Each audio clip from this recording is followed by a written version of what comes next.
a few notes. Yeah, wait. Here we are with Mildly Interesting People bonus content.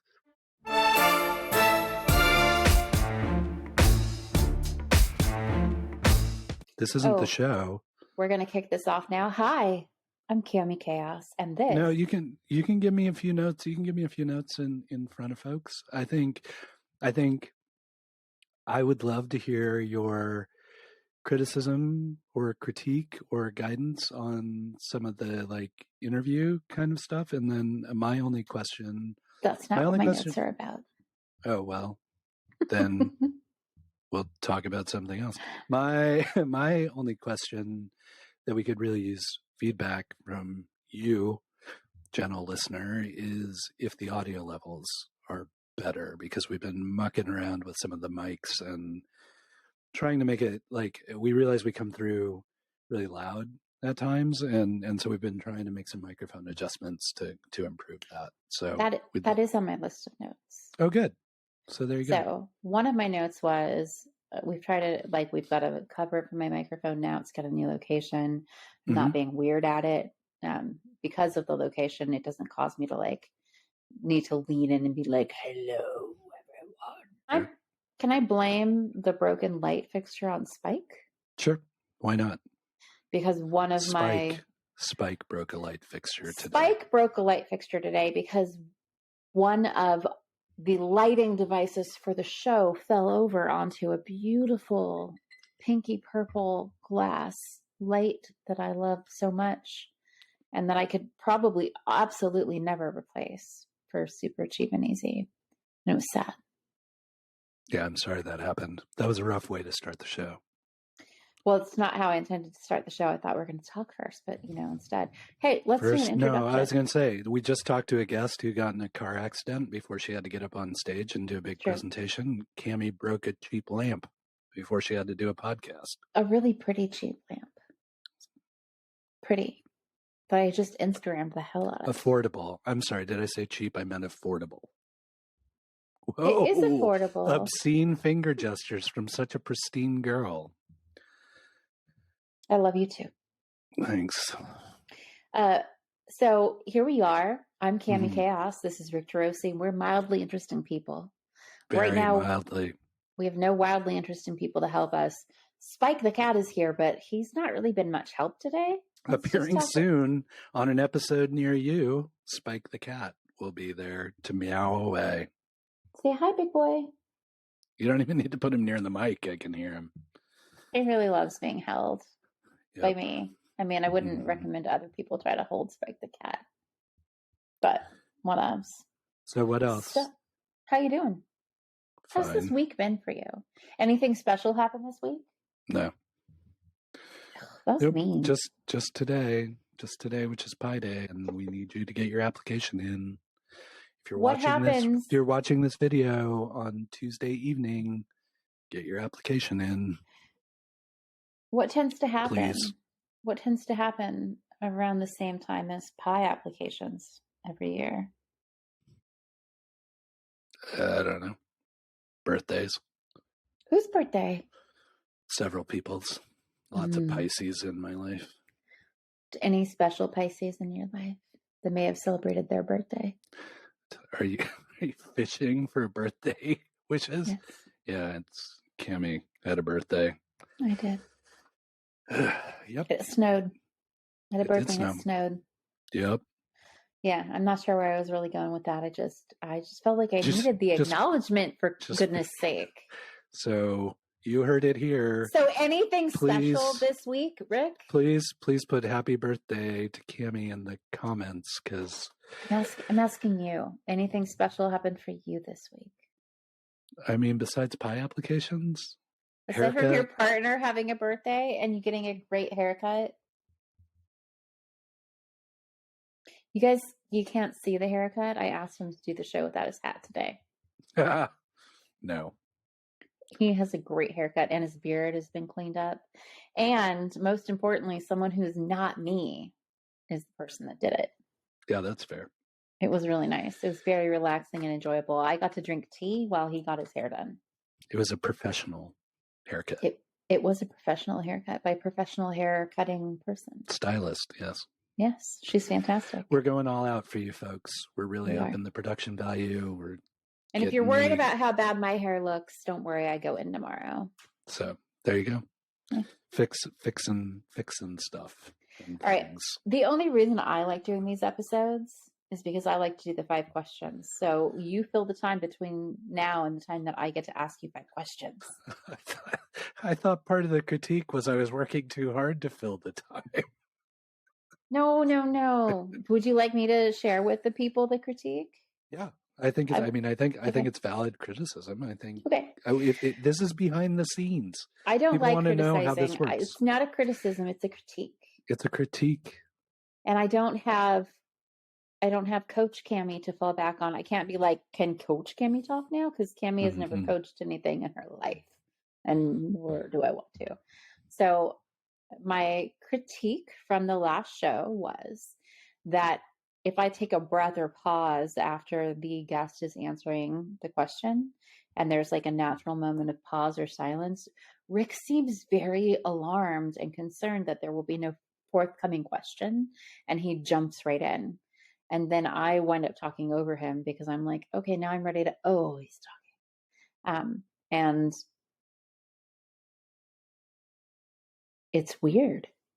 It's just, it makes me feel like we need to, Rick and I, not y'all are fine. Rick and I just need to work on our communication about what's happening next, because we don't want to pre-plan the show, because if we plan the show out, it's very boring for us. And I like this to be exciting. And to be honest, like there's a much better cadence and rapport when we're sitting in the same room. Like sitting in separate areas makes it more challenging. This is his idea. He's the one that likes recording in separate rooms. I think it's a better production to record in separate rooms rather than a big old one camera, one mic shot. I don't actually think you're wrong. I just don't want to be in charge of anything. Yeah, exactly. Yeah. Once we hit 1,000 followers, we'll upgrade the studios or studio. Wait, we will? Which studio? Maybe the living room or the office? Yeah, and I'm not worried about us getting 1,000 followers anytime soon. So yes, both. Okay, did y'all hear that? He's not worried about us getting 1,000 followers anytime soon. So please. Wait, 1,000 followers where? Be specific. I need specific goals and metrics. This is YouTube exclusive content. So 1,000 subscribers on YouTube. Okay. Y'all hear that? We're currently at 130 something? 140, I think. 140. Okay.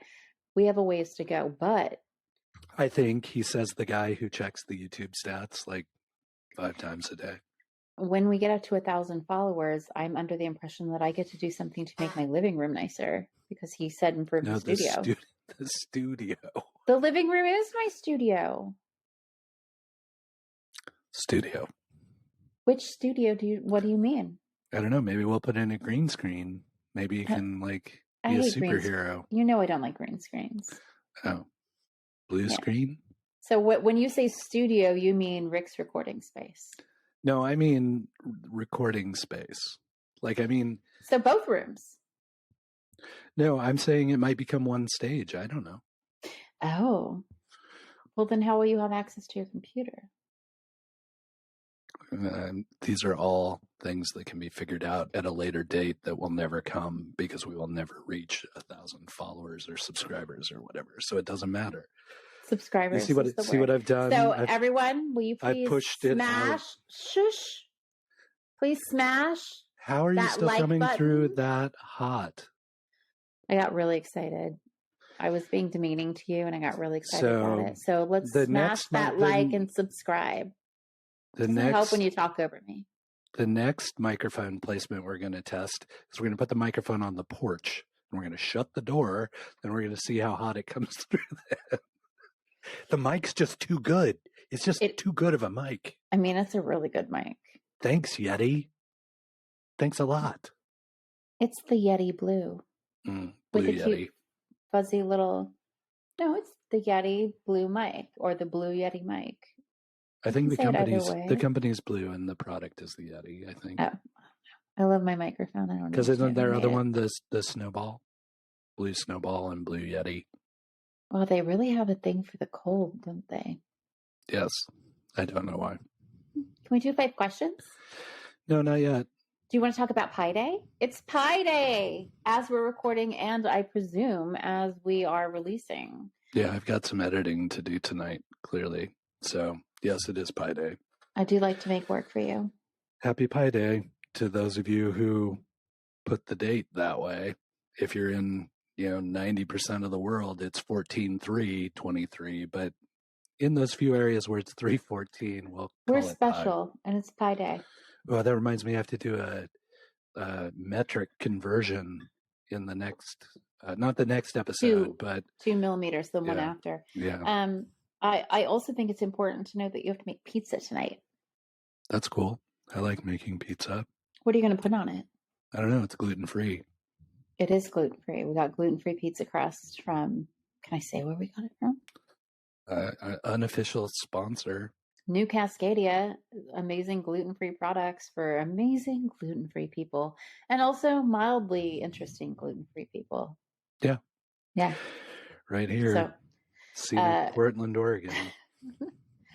But if you happen to be gluten-free and vegan, I believe the pizza crust from New Cascadia is in fact gluten-free and vegan. I'm just nice. saying. That's awesome. The cinnamon rolls are not. So what does Pi Day mean to you, Rick?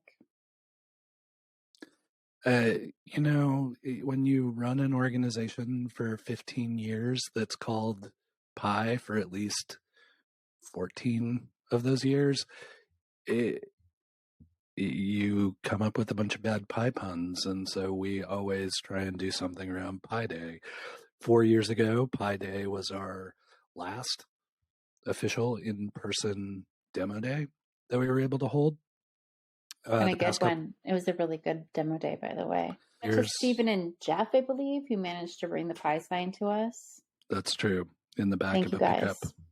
The past couple of years, it's just been the deadline for pie applications. So we always try and do something. And then, we always target like multiples of pie. So like 628. Yeah. I feel like if I had been thinking clearly and ahead, I would have invited that amazing babe from Kate Loves Math onto the show for Pi Day. Yeah, maybe next year, like we can record it and release it for Pi Day. Yes, it's important to me because next year Pi Day should be Wednesday or Thursday. Yeah, who knows? I'm not saying that we're not going to have pie. Wait, no, I'm not saying we're not going to have Kate, who loves math, on the show before that, because that's coming soon. But in retrospect, I should have, planned a math episode. I think it's already on the schedule, isn't it? I don't know if she's scheduled or not. It's agreed to. It's an agreed. Right. It's an agreed to enough thing that I'm saying, Kate Ertman, babe, you'll be on my show soon. I think that's it. And speaking of Kate, I think that's the other kind of behind the scenes show note is we're still dragging on setting up onboarding stuff for people. Like we can make that a little more. I am not dissatisfied with it as it currently is, as we've recorded less than 10 shows, but I do have high hopes to make it more polished, more accessible, and easier to use. Don't make excuses. That wasn't an excuse. I was being very transparent. What was the less than 10 shows thing? We've done less than 10 shows, and I've already received a compliment on our onboarding. Now, I would like our onboarding to be better, but I've already been told that our onboarding is, and I quote, sexy. Mm-hmm. It's not my fault that you haven't created the Airtable that I requested and that I had to go and use Google Forms for that. Unofficial sponsors. No one sponsors. You want to know who sponsors this show? Rick Turoczy, Cami Kaos. We sponsor the show. We might need to get RevNat involved again at some point. Underwriting sponsors. We're the people that PBS talks about at the end of the Sesame Street.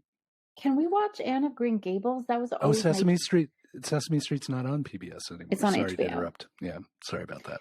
But Anna, what was your favorite when it was the PBS Drive every year? What was your favorite special that they showed during the PBS Fun Drive or whatever they call it? You're trying to sneak in questions ahead of time, but I will answer it. It's valid. I always confuse them, and I'm very, very sorry. It's one of the Attenborough's Life on Earth.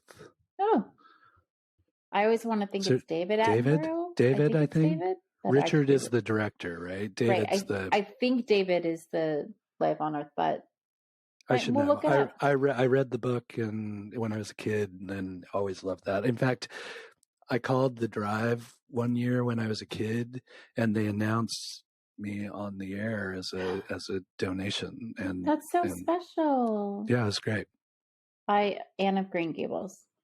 It's always my favorite. I always love her. Anne of Avonlea. Can't remember what they called the movie show thing, but yeah, that was always my favorite. I loved it so much. I don't know. Can we do questions now? You're already asking questions. All right, go ahead. You start. Do I go? I go first? Yes, because you have to go. You have to answer last, because otherwise you get flustered and you can't. Get flustered. You can't ask my question. So let me set it up. Mildly interesting questions. These are 5 questions, 5 different questions from each of us. Neither of us have seen each other's questions. These are designed to help give you just kind of deeper insights into our mildly interesting personalities. And we have to answer them quickly, like not a lot of thought. You are, however, if you feel really stressed, allowed to pass a la Family Feud, but you will have to come back to the question and there's no clock. So it's not like you can pass and time will run out. It's you will pass, you will have to answer. That's how it works. I would also like to point out that on every show we ask mildly interesting questions of wildly interesting people. This is when we ask mildly interesting questions from mildly interesting people. So I have labeled this. We're actually practicing questions for future episodes. Right. I have labeled this particular question segment as Rick Freaking T. Rick Freaking T. Let's go. What are the perfect method and portions for a peanut butter and jelly sandwich? I'm a heavy peanut butter guy, so I would say twice as much peanut butter as jelly. Where do you place it? Oh, I just do one on each side. Jelly on one side, peanut butter on the other? Okay. And then if I'm feeling real fancy, I'll cut it diagonal. We have very huge differences of opinion. Sometimes I'll toast it. Sometimes I'll toast it. Okay. I don't know. If I toast it, I might butter it. It gets crazy sometimes. Butter and peanut butter and jelly? What's the jelly? What jelly? I'm definitely a jelly person. I sometimes like jams, but not stray away from like strawberry and that kind of stuff. I'm more like a grape jelly, blackberry jam kind of person. Okay. Who is your favorite deadly ex from Scott Pilgrim? Oof.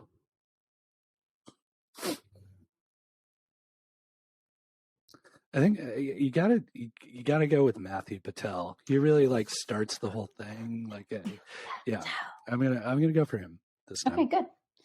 What this lesson? Time. I'll be deadly serious next time. Next time. Yeah. What lesson is to be learned from the SVB collapse that we're still dealing with? Nothing is for certain, not even the banking system. What is the next book that you will read? Ooh, I've been thinking about reading that Rick Rubin book. I have it on my Kindle. I was going to say, that's mine. It's right here. You can't read it. That's my next book. Okay. Yeah. Maybe we could book club it. We could book club it, and then we could give people some insights on. Let's book club it, and then next Tuesday we'll talk about it. Okay, I like that. I like that too.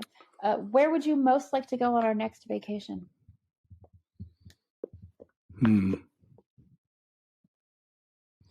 So I think it's time for somewhere warm. I'm not picky. Is somewhere warm the location that you're sharing? Yeah, I think so. Okay. I mean, I don't want people to show up and hang out with us. That would be upsetting. It's a vacation. So we can tell them after we go. All right. Perfect. Excellent. Fantastic. All right. This is horrifying. I'm ready.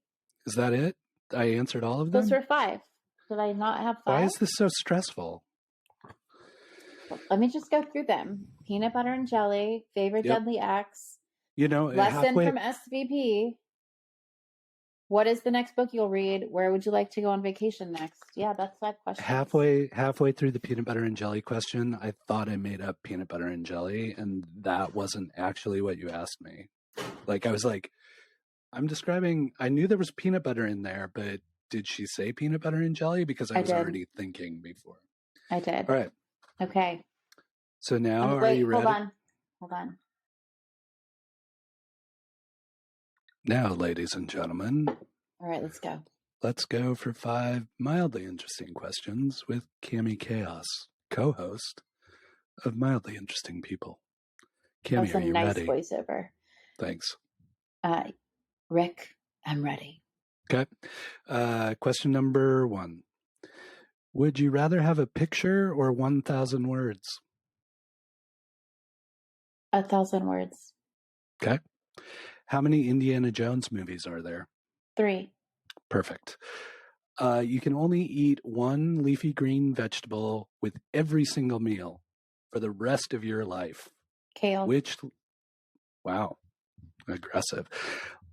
Lions, tigers, or bears? Bears. Oh my. Funny. That's funny. Didn't see that one coming. Okay, ready? I always try and leave the last one as a zinger. Okay. Are you ready? You've done really well on this round. I'm super proud of you. Thank you. I'm emotionally prepared. Keep that energy going into this one, all right? You are writing a treatment, so like a screen treatment, with the hopes of casting Keanu Reeves and Pedro Pascal. What's the plot? I can't talk right now. I'm so happy. Could be a buddy comedy. Could be a rom-com. No. Could be a horror. I think it's going to have to be a horror. It's going to have to be a horror, but it would be like a cop buddy comedy horror with those two. And I need the man who... So like the Dead Don't Die kind of Yes, thing? like a Dead Don't Die kind of thing with Keanu Reeves and Pedro Pascal. But I would very specifically need the man who did John Wick, because he does this amazing tight action sequence choreography that is just so visceral and amazing and phenomenal, and just like I get such a reaction from it emotionally watching the close quarter violence. And so that would be an important component of that movie for me as well. Also, somebody please make a movie with Keanu Reeves and Pedro Pascal, and then just let me be an advisor of some kind. So it's an action buddy comedy. It's like a horror action buddy comedy, probably zombie related, because in case people haven't already figured out, I have an affection for the zombie genre, but action buddy horror. With John Wick or Jason Bourne level close choreography fighting, blah, blah. Yes. Oh gosh. Only in that, I mean, not every Jason Bourne movies has the great close quarter fighting, but in The Apartment, that fight scene, chef's kiss. Cool. Well, you did it. You made it through all 5 this time. I didn't even pass. You didn't pass once. And they were good questions. Thanks. Your questions were good too. Thanks. And again, no duplication. No, that's funny that we don't have the same questions. I might have some Scott Pilgrim questions on my list, just so you know, for future. But I didn't everyone, pick any if you for haven't today. seen Scott Pilgrim or read the comics, please do both. Were any of those, quick question, were all those your questions, or did people submit I'm questions so sorry. The for SVB Bank question. Shout out to Tracy Levac, who is the next guest that we're going to have on our show coming up this week. Okay. I used her question this week. I also have another viewer question submitted for next week. Okay, cool. And do you want to continue that trend? Yeah, people send me questions. The best place to send me questions right now, private message in Instagram, private message in Twitter. Those are the places that I look. I'm going to throw up a story some kind soon to get those questions come up. But if you think of something, please let me know, because his questions are good. He does better questions than I do, and I want to beat him. It's not true. I want to beat him. It's not a competition.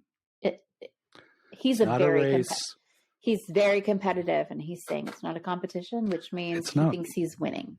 No, that's not true. I get to both ask questions and respond to questions. Like it's fun. I'm enjoying this. I love answering questions. You know me. I know you don't like answering questions, but I love that you're letting me ask them. Pi Day. I hope that all of you celebrate Pi Day in whichever way you celebrate Pi Day, or just ignore it. Whatever you need to do. For those of you who choose to celebrate Pi Day. For those of you who celebrate Pi Day, please enjoy. Yeah. All right, are we done? We're done. Cool. We'll see you in a couple of days, though. I mean, don't be so dramatic. See you in a couple of days with a new guest. A new guest. Not a Portland person. Not a Portland person. Oh my gosh, we get to talk about Philly! From the other side of the United States. My other favorite P city. One of the 13 original colonies or whatever. Yeah. I don't know my history. He's dumb. I'm just old. I don't know history beyond what I've lived. See y'all soon. All right. Talk to you later. Bye. Wait, subscribe. Oh, subscribe or something. If you like this garbage, and who knows why you do, just subscribe. But if you do, Cami wants a new studio. What do I get next? I mean, 1,000 seems like a large number. Maybe we should think of some way to celebrate 250. Oh, I'll celebrate that. I'm just not going to do any studio work. That's fine. I would also welcome your ideas on how to celebrate 250 subscribers on YouTube. So, if that will even happen, maybe that's if it happens, it's great. If it doesn't, who cares? Wait. Spike wants to say goodbye. Wow. Yeah. You're the worst guest ever, Spike.